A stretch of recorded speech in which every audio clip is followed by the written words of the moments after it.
Hello students, progress commerce class के एक और लेक्चर में आपका बहुत बहुत स्वागत है। Today we are going to learn journal entries having GST calculation. GST calculation का जर्नल एंट्री थोड़ा बच्चों को डिफिकल्ट लगता है, लेकिन उसमें डिफिकल्ट ऐसा कुछ नहीं है। पहले तो समझ लो जीएसटी होता क्या है। जीएसटी का फुल फॉर्म है goods and service tax. GST implement होने से पहले जो टैक्स सिस्टम था अपने इंडिया में, गुड्स के ऊपर वैट लगता था और सर्विसेज के ऊपर सर्विस टैक्स लगता था। तो जीएसटी जब से इम्प्लीमेंट हुआ है तो ये वैट भी अभी नहीं है और सर्विस टैक्स भी अभी नहीं है। Both are included in one particular thing and that is एक ही टैक्स इम्पोज किया है गवर्नमेंट ने और उसको बोलते हैं गुड्स एंड सर्विस टैक्स। ठीक है, तो ये सर्विसेज के ऊपर भी लगेगा और सेल्स गुड्स परचेज किए, गुड्स सेल किए तो उसके ऊपर भी लगेगा। तो जीएसटी वाली ट्रांजैक्शन आज हम लोग देखने वाले हैं कि उसको कैसे जर्नलाइज करते हैं, जर्नल एंट्री जीएसटी वाली ट्रांजैक्शन का कैसे होता है। तो देखिए आपके सामने मैंने कुछ ट्रांजैक्शंस लिख के रखी है। Let's start with the transactions. Record the journal entries in the books of Vedant. तो हम किसके बुक में रिकॉर्ड कर रहे हैं? In the books of Vedant. तो हमें यहाँ पे इन द बुक्स ऑफ क्या लिखना होगा? जिसके बुक में हम लोग एंट्री कर रहे हैं, in the books of Vedant journal entries. This is what the regular format, जो मैंने पहले के लेक्चर में भी आपको बताया था। ये फॉर्मेट से आपको जर्नल एंट्रीज करना है। तो ये जर्नल का फॉर्मेट मैंने आपके लिए रोल आउट करके रखा है। अभी एक एक ट्रांजेक्शन देखते हैं। Purchase goods worth ₹50,000 from Karuna at 12% GST and amount paid by cheque. मैंने आपको पहले भी बताया था, इसके पहले के लेक्चर में भी मैंने आपको बताया था, जब आप गुड्स परचेज करते हो तो पहले ट्रांजेक्शन में देखो whether the transaction done on credit basis or on cash basis, and what is the thing to be considered for deciding this particular thing. अगर ट्रांजेक्शन में पार्टी का नाम दिया है, if transaction has parties name, transaction में party का नाम है क्या? देखो, yes, purchase goods worth 50,000 from करुणा। करुणा से परचेज किए हैं, लेकिन आगे चल के क्या बोला है? सिर्फ पार्टी का नाम है बोले तो वो ट्रांजेक्शन क्रेडिट का हो गया? नो, आगे चल के देखो क्या बोला है। 12% GST and amount paid by cheque. Amount cheque से पे किया, वो बोला है ना। फिर करुणा से परचेज किया हो या फिर XYZ से परचेज किया हो, पार्टी का नाम इसमें इन्वॉल्व नहीं होगा, पार्टी का अकाउंट ओपन नहीं होगा, because the transaction took place on cash basis. Immediate payment पे हुआ है, इट्स नॉट ऑन क्रेडिट। अगर क्रेडिट पे होता है तो सिर्फ पार्टी का नाम बताएंगे, आगे ट्रांजेक्शन में for cash, amount paid by cheque, amount received by cheque, nothing will be there, ऐसे कुछ भी नहीं होगा, तो फिर वो ट्रांजेक्शन क्रेडिट का है। लेकिन ये ट्रांजेक्शन में भले उन लोग ने मेंशन किया है that goods purchase from Karuna, Karuna's name is there, but later on in the same transaction they mention it clearly amount paid by cheque. तो ठीक है, करुणा का रिकॉर्ड करने की जरूरत ही नहीं है, क्योंकि ट्रांजेक्ट गुड्स परचेज किया और उसको चेक से पेमेंट कर दिया, हिसाब खत्म। अभी करुणा का अकाउंट हमें ओपन करने की जरूरत नहीं है, ट्रांजेक्शन वहीं पे क्लोज हो रहा है। तो हमें यहाँ पे करना क्या है? एक बहुत इंपॉर्टेंट चीज यहाँ पे आ गई, एट 12% जीएसटी। तो आपको जीएसटी कैलकुलेशन अभी आपको सीखना पड़ेगा। कितने वैल्यू के गुड्स आपने परचेज किए हैं? 50,000 के गुड्स आपने परचेज किए हैं। तो देखो, जब आप गुड्स परचेज करते हो तो आपको सामने वाले को, यहाँ पे वेदांत ने गुड्स परचेज किए हैं करुणा से 50,000 के, तो 50,000 के ऊपर जब करुणा बिल देगी, ओके, डू कॉन्सेंट्रेट, जब करुणा बिल देगी तो विथ जीएसटी बिल देगी। वो बिल कितना जनरेट करेगी? 50,000 तो गुड्स के अमाउंट है, उसके ऊपर जीएसटी कितना लगा रही है? वो 12%। ये जो जीएसटी होता है ना, वो डिवाइड होता है सीजीएसटी और एसजीएसटी में इक्वली। सीजीएसटी और एसजीएसटी में इक्वली डिवाइड होता है। तो जब करुणा उसको बिल देगी तो सीजीएसटी आएगा, देखो टोटल अमाउंट कितनी है? 12% है, तो सीजीएसटी आएगा 6%, एसजीएसटी आएगा 6%। जो भी जीएसटी होता है वो हाफ ऑफ डिवाइड होता है सीजीएसटी में और एसजीएसटी में। गेटिंग मी और नॉट? सीजीएसटी में और एसजीएसटी में। CGST stands for central GST and SGST stands for state GST. Central GST का शेयर सेंट्रल के पास जाता है और स्टेट का शेयर स्टेट के पास आता है। लेकिन जो भी रहेगा 12%, 18%, 28%, whatever it may be, that will get divided equally into two part. GST equally दो पार्ट में डिवाइड होता है, सीजीएसटी में और एसजीएसटी में। तो यहाँ पे सीजीएसटी कितना लगेगा? Because the rate is 12%, because the rate is 12%, it gets divided equally, 6% CGST, 6% SGST.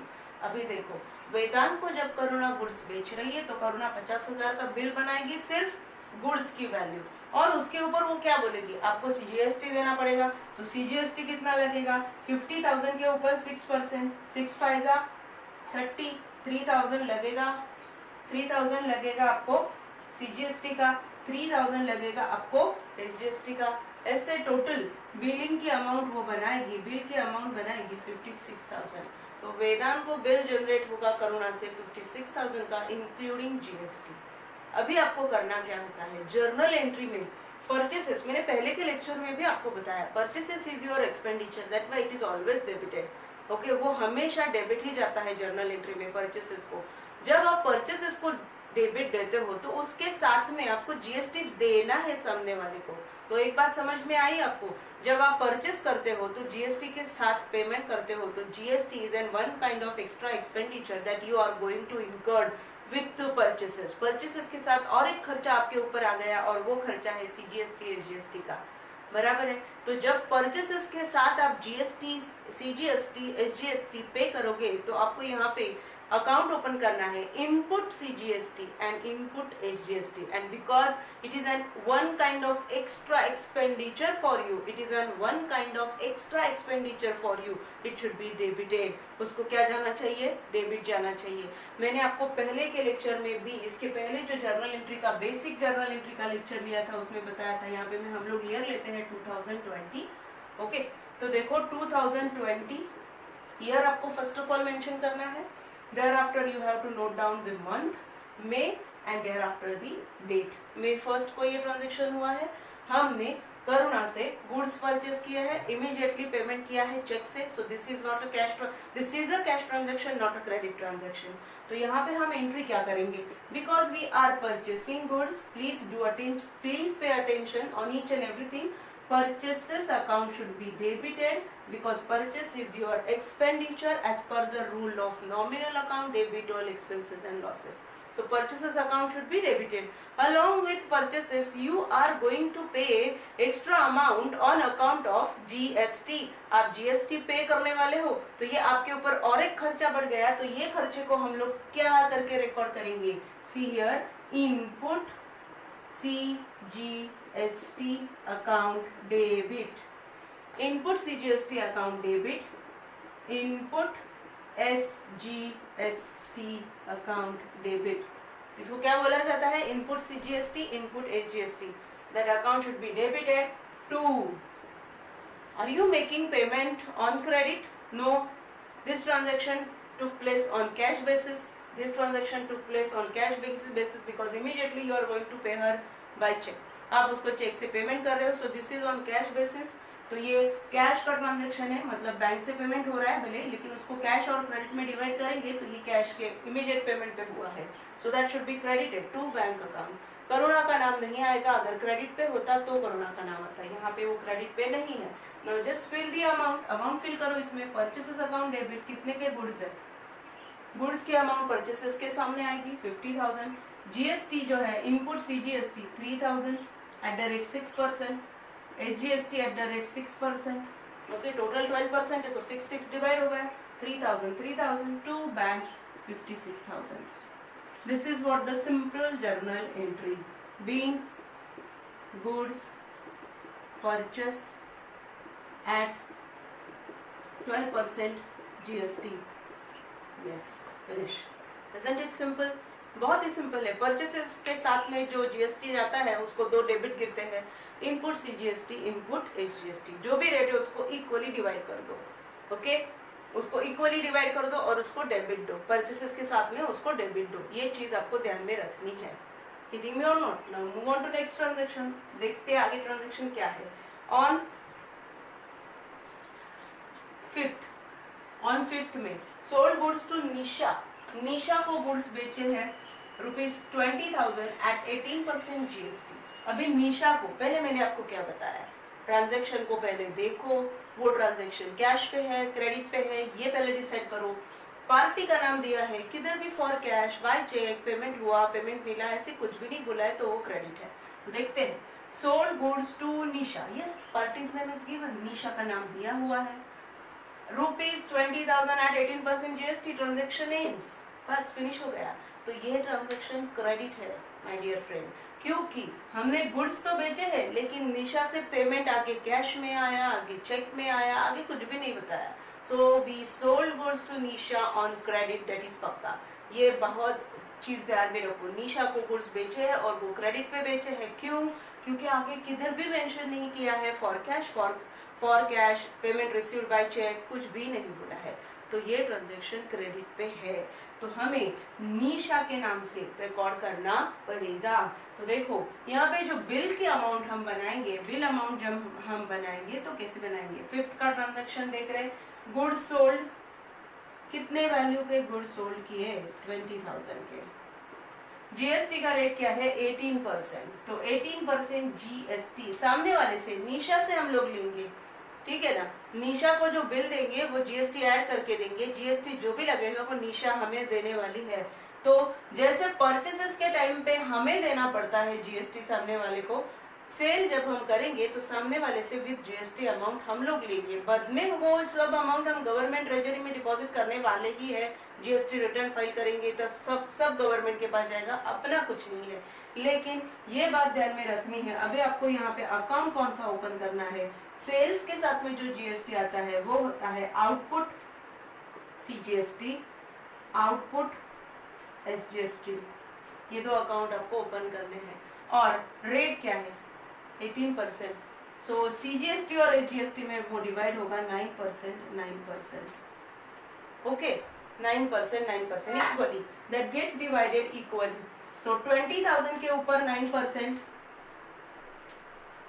20,000 के ऊपर 9%, 1,800 सीजीएसटी रहेगा. और 20,000 के ऊपर एसजीएसटी और सीजीएसटी बोथ आर 9%. सो 1,800.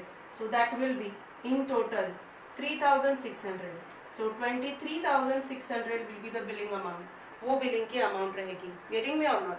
तो देखो इसको जर्नलाइज कैसे करेंगे, इसको जर्नलाइज कैसे करेंगे. On May 5th you have to enter the transaction on May 5th because the transaction took place on credit.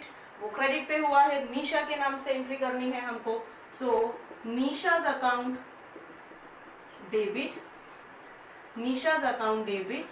To sales account and to, जैसे हम लोग गुड्स परचेस करते वक्त इनपुट सीजीएसटी, इनपुट एसजीएसटी को debit दिया क्योंकि हमें पे करना है. यहाँ पे हम लोग सामने वाले से लेंगे और बाद में गवर्नमेंट को देंगे. तो यहाँ पे फिलहाल हम उनको रिकॉर्ड करेंगे क्रेडिट करके to output CGST, to output SGST account.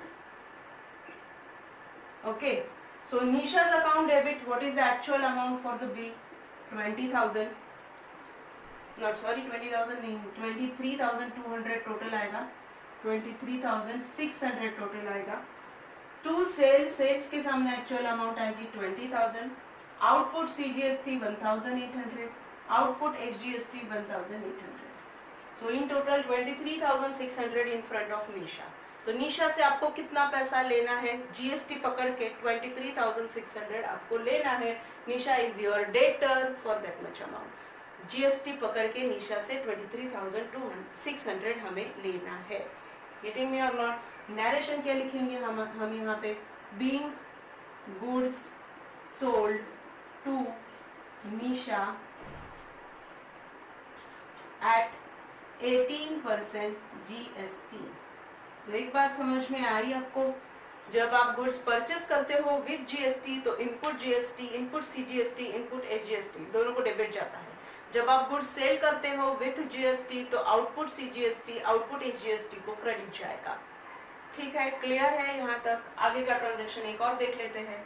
Purchase goods from दिया ₹50,000. देखो हर ट्रांजेक्शन में मैंने आपको बताया था कि आपको करना क्या है. पहले तो आपको डिसाइड करना है कि ट्रांजैक्शन कैश पे हुआ है या क्रेडिट पे हुआ है.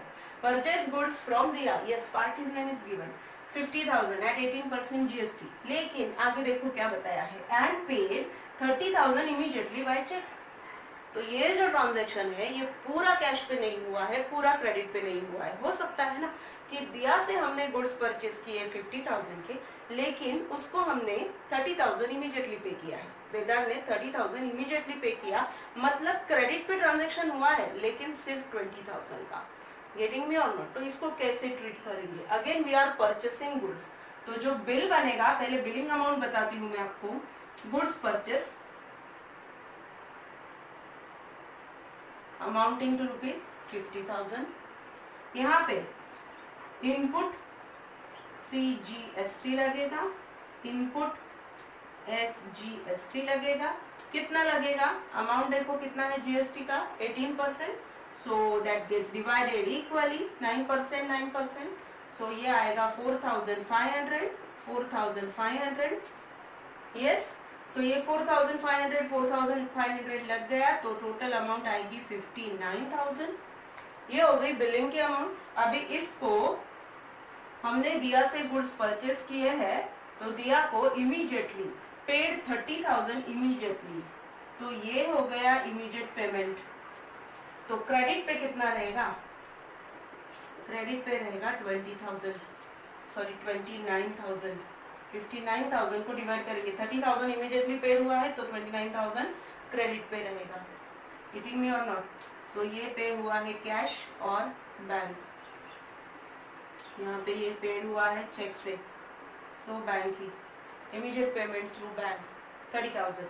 क्लियर? देखो 50,000 के गुड्स परचेस किए, 18% GST से, so that gets divided 9%, 9%, so 4,500 okay. 50,000 के ऊपर 9% वर्कआउट करना है, 9 5 45, 4,500 इसको भी कैसे करते हैं चाहिए तो आपको एक बार करके बताती हूँ। 50,000 इंटू 9 डिवाइडेड बाय 100, ये तरीका होता है। ये 2 0 गए, ये 2 0 गए, मल्टीप्लाई करो, 9 5 45, 4,500, that is a simple thing.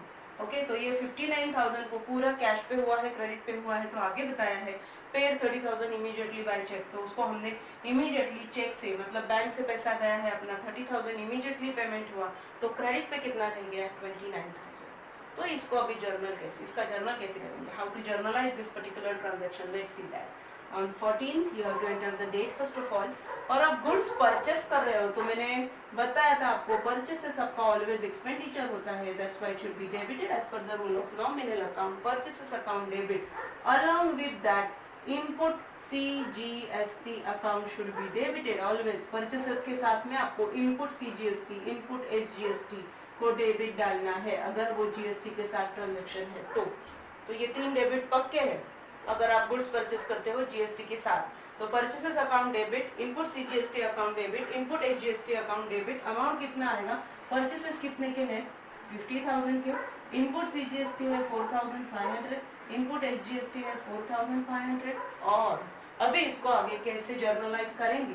तो हमने उसको पेमेंट कितना किया है चेक से, वो अमाउंट जाएगी बैंक के सामने। Bank balance will get decrease, bank अपना बैलेंस जो है वो कम होगा। Okay, so to bank account amount paid by cheque 30,000 that you have to enter in front of bank, और बाकी का पैसा जो हम बाद में पे करने वाले हैं that you have to enter in front of Diya's name. तो बाकी का पैसा दिया के नाम से हम रिकॉर्ड करके रखेंगे। Diya will be our creditor for the remaining balance 29,000। तो दिया को मैंने क्रेडिट दिया 29,000 का। देखो क्या हुआ है ट्रांजैक्शन में, टोटल 59,000 का ट्रांजैक्शन था, जिसमें 30,000 इमीडिएटली पे किया, 29,000 जो बैलेंस है वो मैंने दिया के नाम से लिख के रखा है। ओके, सो जर्नल इसका होगा being goods purchased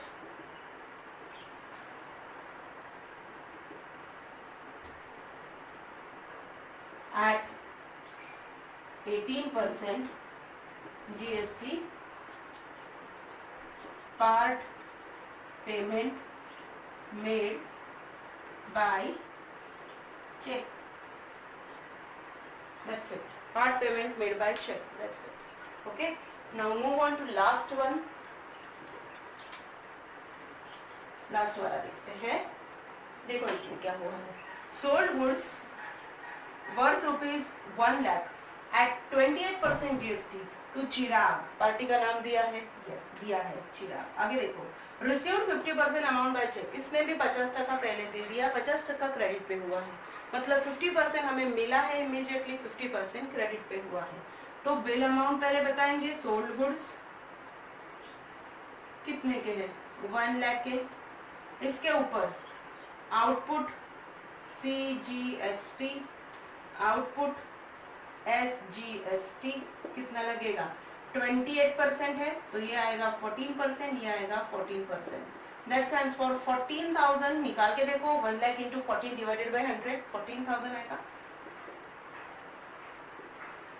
1 lakh into 40 divided by 100, 2 0 गए तो 14,000। Okay, so in total your billing amount with GST will be 1,28,000.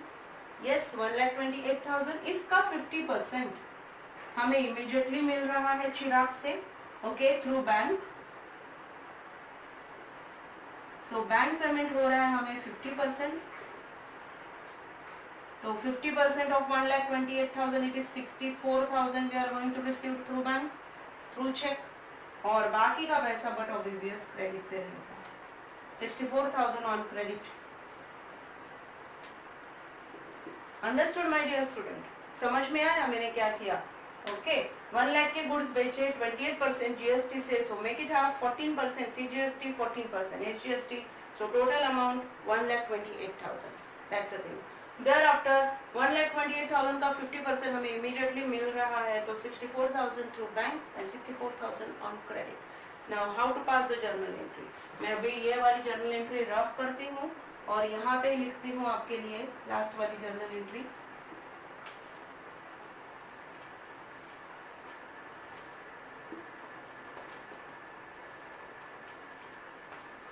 See, you are going to receive 50% amount, so that should be debited to bank account. Your bank balance will increase. On 15 we are entering the transaction. 64,000 you are going to receive immediately through bank, through check. Thereafter party's name, sold goods to Chirag, yes party's name Chirag, Chirag को 50% amount हमें show करनी है, Chirag is your debtor for the balance 50% amount, that's why Chirag account should be debited because still उससे 64,000 आना है, तो वो हमें चिराग के सामने रिकॉर्ड करना पड़ेगा। To sales, sales account always gets credited because it is your income, to sales and to sales के साथ जब जीएसटी होता है तो output CGST to output SGST credit जाता है। Got it? So two sales, sales की टोटल अमाउंट है 1 lakh, output CGST 14,000 and output SGST 14,000. Being goods sold at 28% GST, 50% amount received by check. That's it. That's it. So इतने simple होते हैं GST के transaction, इसका tension लेने की कोई भी जरूरत नहीं है। परचेसेस के साथ में जो जीएसटी होता है वो इनपुट CGST, इनपुट SGST करके आपको उसके डेबिट देना है, और सेल्स के साथ में जो जीएसटी हम लोग वर्कआउट करते हैं उसको सेल्स के साथ में आउटपुट CGST, आउटपुट SGST करके हमें क्रेडिट देना है। आपको अमाउंट कैसे निकालनी है, टोटल बिल अमाउंट जितनी रहेगी उसके ऊपर वो GST के परसेंटेज को आधा आधा करके निकालो, ठीक है। बहुत ही सिंपल होता है, इसका बिल्कुल भी टेंशन मत लो। आज का लेक्चर आपको कैसा लगा मुझे कमेंट में ज़रूर बताइए, और ज़्यादा से ज़्यादा अपने फ्रेंड्स के साथ शेयर कीजिए, लाइक कीजिए और मेरे चैनल को सब्सक्राइब कीजिए। Thank you.